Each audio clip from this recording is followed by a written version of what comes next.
Hello guys, আসসালামু আলাইকুম। আপনারা সবাই কেমন আছেন? আলহামদুলিল্লাহ আমরা অনেক ভালো আছি। তো আমি আজকে লইট্টা মাছ রান্না করব। তো দেখেন আমি কীভাবে রান্না করি। প্রথমে চুলা আমি একটা হাঁড়ি বসিয়ে দিয়েছি, হাঁড়িটা গরম হওয়ার সাথে সাথে তেল দিয়ে দিয়েছি।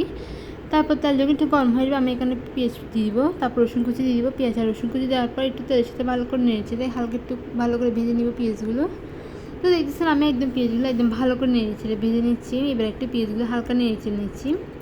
তারপর আমি এখানে দিয়ে দিব হচ্ছে মশলা। আমি আপনাদেরকে বলতেছি মশলা কী দিচ্ছি। হলুদের গুঁড়ো দিয়ে দিচ্ছি হাফ টেবিল চামচ, তারপর মরিচের গুঁড়ো দিয়ে দিলাম পরিমাণ মতো, তারপর হচ্ছে ধনিয়ার গুঁড়ো দিয়ে দিব, জিরার গুঁড়ো দিয়ে দিব। তো সবগুলো মশলা দেওয়ার পর হচ্ছে আমি একদম ভালো করে নেড়ে চেড়ে নিচ্ছি। তো একটু সামান্য স্বাদ মতো লবণও দিয়ে দিলাম একসাথে। সবগুলো দেওয়ার পর ভালো করে নেড়ে চেড়ে আমি একটু কষিয়ে নিব মশলাগুলো।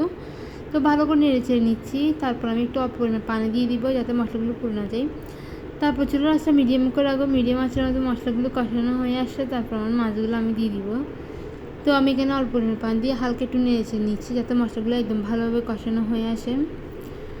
তো এদিকে হচ্ছে মশলাগুলো কষানো হয়ে আসছে, আপনারা দেখতেছেন।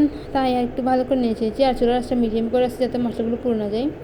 এরপর আমি পেঁয়াজের কুলি দিয়ে দিব। ওগুলো আমি ভালো করে কেটে দিয়ে পরিষ্কার করে নিচ্ছি। এবার সবগুলো পেঁয়াজের কুলি দিয়ে একদম ভালো করে নেড়ে নিচ্ছি। তো এবার ভালো করে নেড়ে নেওয়ার পর হচ্ছে দেখি এবার আমি এখানে টমেটো কুচি দিয়ে দিব একসাথে সবগুলা। তো টমেটো কুচি দেওয়ার পর একদম ভালো করে নেড়ে নিচ্ছি। তো আপনারা কিন্তু অবশ্যই পুরোপিটা দেখবেন, দিয়ে কিন্তু কমেন্ট করতে বলবেন না যে আমার রান্নাটা কেমন হয়েছে।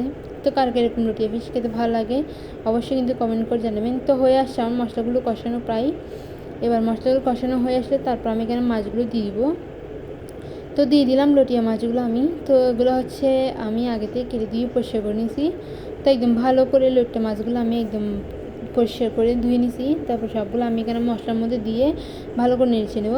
যেহেতু আমি এখানে মাখা মাখা করে রান্না করবো তাই সেরকম পানি দিচ্ছি না। তো আমি অল্প পরিমাণ পানি দিয়ে এই আর কি। তারপর আমি কাঁচামরিচ দিয়ে দিলাম। তো দেওয়ার পর হচ্ছে দেখি একদম ভালো করে হালকা নেড়ে নেবো। আবার বেশি নাড়াচাড়া করলে কিন্তু মাছগুলো ভেঙে যাবে, কারণ তো মাছগুলো অনেক নরম। তো আমি এরকম নাড়াচাড়া করতেছি না, কিছুক্ষণ চুলা একটু হালকা মিডিয়াম আঁচ রেখে এগুলো একটু ভালো করে হয়ে আসছে। এবার আমার রান্না কমপ্লিট হয়ে গেছে। এবার আমি চুলাটা বন্ধ করে দিয়েছি।